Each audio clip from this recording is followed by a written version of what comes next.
अस्सलाम वालेकुम एवरीवन, कैसे हैं आप लोग। और उम्मीद करता हूँ जी आप लोग खैरियत से होंगे। आज की वीडियो में मैं आपको डबल एक्सपोजर इफेक्ट बनाना सिखाऊंगा। कुछ दिन पहले मैंने एक स्टोरी ऐड की थी जिसमें ये इफेक्ट दिखाया था। मैं आपको यहाँ पे स्क्रीन पे दिखा देता हूँ। और ये बेसिकली मैं किसी की पोस्ट से इंस्पायर होके बनाया था और तकरीबन वही इमेजेस मैंने यूज़ की और कुछ एडिशन किया मैंने इसमें। तो कोशिश की कि उससे अच्छा बनाऊँ। ठीक है, तो फिर आप लोगों की काफ़ी रिक्वेस्ट आई कि जी सर इसका ट्यूटोरियल होना चाहिए। तो ये बहुत आसान था बेसिकली। आप all you have to do is to play with blend modes और ये आपका क्रिएट हो जाएगा। बाकी राइट इमेजेस जो हैं वो बहुत ज़रूरी हैं। और चलें जी शुरू करते हैं। और बाकी आप लोग अपनी इमेजेस से ट्राई करिएगा। इमेजेस का लिंक तो मैं दे दूंगा, लेकिन आप अपनी इमेजेस से ट्राई करेंगे तो डिफरेंट इफेक्ट्स आएंगे, तो वो आप लाजमी ट्राई करेंगे। शुरू करते हैं। ओके जी, फोटोशॉप में मैं जो डॉक्यूमेंट तैयार कर रहा हूँ बेसिकली इंस्टाग्राम की पोस्ट के लिए ही कर रहा हूँ। तो यहाँ से 1080 बाय 1360 कर लेते हैं फ़िलहाल और यहाँ से हम क्रिएट करते हैं। ये मेरे पास डॉक्यूमेंट आ गई। अब मैं फ़ाइल के मेन्यू में जाऊँगा, प्लेस करूँगा और मेरे पास एक बड़ी खूबसूरत किस्म की बिल्ली पड़ी हुई है। इसको हम प्लेस करवाते हैं। ठीक है, ये प्लेस है कर दिए हमने और इसको जो है हम थोड़ा सा स्क्रॉल डाउन करते हैं, यानी कि पूरे फ्रेम के ऊपर हमने इसको सेट कर दिया। नेक्स्ट उसी तरीके से हम प्लेस एम्बेडेड और मेरे पास ये ट्रीज़ पड़े थे कुछ, और यहाँ से हम इस ट्रीज़ को जो है फुल स्क्रीन करेंगे, यानी कि अपनी फुल डॉक्यूमेंट के ऊपर ले आएंगे। और जो इसका मोड है बेसिकली, अब यहाँ से जो मैजिक स्टार्ट होता है वो हम चेक करेंगे कौन सा बेस्ट। ये देखें यहाँ से कलर बर्न, लीनियर बर्न, लाइटन जैसे किया है ना, तो जो नीचे बिल्ली और ऊपर दरख्त वो बड़े खूबसूरती से ब्लेंड हो गए हैं। ठीक है ना, तो हम यहाँ से और भी देख सकते हैं स्क्रीन पे वही इफेक्ट है और कलर डॉज से डिफरेंट आ रहा है। इसके अलावा स्क्रीन लाइटन कलर डॉज ये चेक कर सकते हैं आप, जो भी आपको इसमें से सही लगे लिखें। जैसे लाइटर कलर भी बड़ा अच्छा लग रहा है, लेकिन लाइटन जो है उसका अपना ही मज़ा है। सो हम इसको उठाएंगे और थोड़ा सा ऊपर लेके जाएंगे। ये देखें, ठीक है, जहाँ तक आपको सही लगे।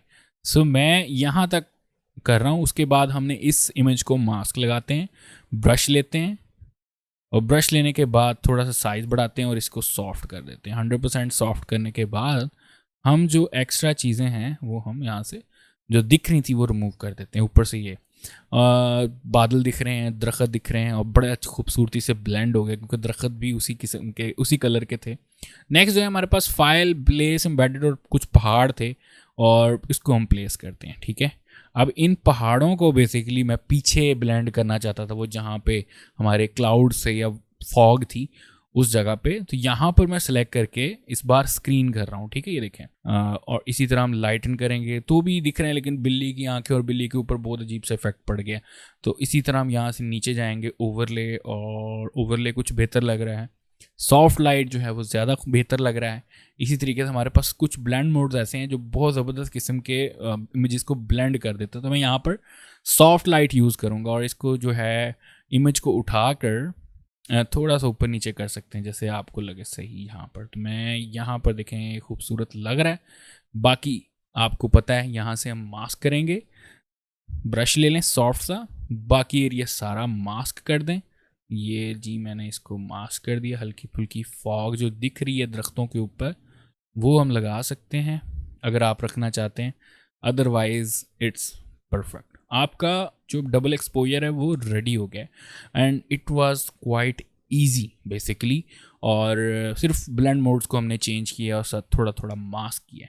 अब जो फाइनल जो हमने करना है वो इसके ऊपर फिल्टर लगाते हैं और इसकी खूबसूरती में और चार चांद लगाते हैं। ठीक है, अब जो हम कीबोर्ड से कंट्रोल ऑल्ट शिफ्ट और ई प्रेस करेंगे और ये एक कंपोजिट लेयर आपकी बन जाएगी और इसको हम राइट क्लिक करके कन्वर्ट टू स्मार्ट ऑब्जेक्ट कर लेंगे। ठीक है, यानी कि ये सारी चीज़ों को मर्ज करके एक नई लेयर में शिफ्ट कर देगा, उसका जो रिजल्ट होगा। सो फिल्टर के मेन्यू में जाएंगे, यहाँ से हम लगाएंगे कैमरा रॉ फिल्टर और कैमरा रॉ फिल्टर में हम यहाँ से कुछ टेम्परेचर के साथ लेयर करें, कुछ वाइब्रेंस करेंगे इमेज के अंदर। तो यहाँ से पहले हम टेम्परेचर करते हैं। यहाँ से अगर आप थोड़ा सा ठंडा लेके जाना चाहते हैं इमेज को तो हम यहाँ से कर सकते हैं, जैसे ये मैंने किया है। इसके अलावा एक्सपोजर बढ़ाना है या डार्क करना है, it's totally up to you.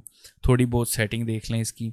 मैं यहाँ से इसकी क्लैरिटी थोड़ी सी बढ़ा रहा हूँ, प्लस टेक्सचर भी इंक्रीज़ कर रहा हूँ to make it more sharp, और जो चीज़ें एज वगैरह हैं वो ज़्यादा दिखना शुरू हो जाएं। उसके बाद यहाँ से थोड़ा सा मैं इसको वाइब्रेंट कर रहा हूँ, ठीक है। थोड़ी सैचुरेशन भी बढ़ा देते हैं, वाइब्रेंस थोड़ी सी कम कर लेते हैं। इसके अलावा अगर हम प्रीसेट्स में जाएं, ये मेरे पास यहाँ पे प्रीसेट्स मौजूद हैं, तो यहाँ पर बने बनाए प्रीसेट्स मौजूद। अगर आप इनमें से कोई यूज़ करना चाहते हैं तो भी फाइन। जैसे ये देखें, ये कलर शेडो, कूल शेडो जो है, कूल मैट और कूल शेडो बहुत ज़बरदस्त इफेक्ट दे रहा है। और चेक कर लेते हैं नीचे से, यहाँ पे ग्रेन ऐड करने हैं, फ्लैट शेडोज़ हैं, कर्व्स वगैरह आ गए। एंड आई थिंक हमारे पास जो ये वाला ऑप्शन था ना, ये बहुत खूबसूरत था। इसको सेलेक्ट कर लेते हैं और दोबारा हम एडिट पे जाते हैं और यहाँ पर हम मज़ीद थोड़ी सी चेंजेस कर लेते हैं, थोड़ा सा एक्सपोजर बढ़ाते हैं, ये देखें, और कंट्रास्ट या शेडोज़ थोड़े से और वाइट, ये कुछ बेहतर लग रहा है जी। हमारी टोन थोड़ी सी मैंने चेंज की है, जो कि ओरिजिनल आर्ट था मेरा, अब जो है काफ़ी बेहतर लग रहा है। और ओके प्रेस करते हैं। अगर आप थोड़ा सा शार्प करना चाहते हैं इसको, तो वो भी हम कर सकते हैं। यहाँ पर हमारे पास है डिटेल्स, और डिटेल्स में हमने शार्प थोड़ा सा बढ़ा देते हैं। देखें, ज़्यादा नहीं करना, अजीब सा लगे तो हल्का सा शार्प बढ़ाया और ओके प्रेस कर दिया, और ये हमारा फाइनल आर्ट रेडी हो गया। एंड देयर यू गो, बहुत आसान था। अब अगर आप इमेज चेंज करेंगे तो मोस्टली रिजल्ट डिफरेंट आएगा, ठीक है ना, इस किस्म का नहीं आएगा। आप कोशिश करें नीचे किसी के बाल जैसे आपके दरख्त हैं वैसे हों, या मिलती जुलती कलर कॉम्बिनेशंस हों, तो फिर ब्लेंड बड़े अच्छे तरीके से हो जाते हैं। अगर तो इमेजेस के कलर मिलते जुलते हैं और बड़े अच्छे तरीके से ब्लेंड हो गए तो फिर तो ठीक है। लेकिन अगर नहीं हो रहे और आपने ब्लेंड कर लिया और डबल एक्सपोजर बना लिया है किसी तरीके से, तो आपको फिर and result black and white करना पड़ेगा। ब्लैक एंड वाइट में ज़्यादा अच्छा डबल एक्सपोजर बनता है अगर इमेज डिफरेंट हो और डिफरेंट टोन्स की हों, कलर्स की स्पेशली। तो फिर हमें जो है बेसिकली ब्लैक एंड वाइट करके उसके ऊपर ग्रेडियंट मैप लगाना पड़ता है to give that specific shade जो हम चाहते हैं कलर्स का। लेकिन इसी तरह कलरफुल ग्रेडियंट बनाना है तो वो थोड़ी सी मेहनत आपको करनी पड़ेगी इमेजेस सिलेक्शन पे, कि वो ही इमेजेस सिलेक्ट किए जो अच्छा रिजल्ट जनरेट कर सकें, ठीक है ना, जो इस तरह का कलरफुल रिजल्ट जनरेट कर सकें। चलें जी, उम्मीद करता हूँ ये आपको पसंद आई होगी वीडियो, और छोटी सी वीडियो थी। बाकी जी आप लाइक करें इस वीडियो को, शेयर करें, और अगर कोई क्वेश्चन हो रेलिवेंट टू दिस या किसी भी चीज़ का कमेंट्स में पूछ सकते हैं, और इंस्टाग्राम पर भी मुझे फॉलो कर सकते हैं। मैं इंस्टाग्राम पर ज़्यादा एक्टिव होता हूँ। बाकी जी, don't forget to subscribe my channel. Thank you so much for watching this video. Take care and bye bye.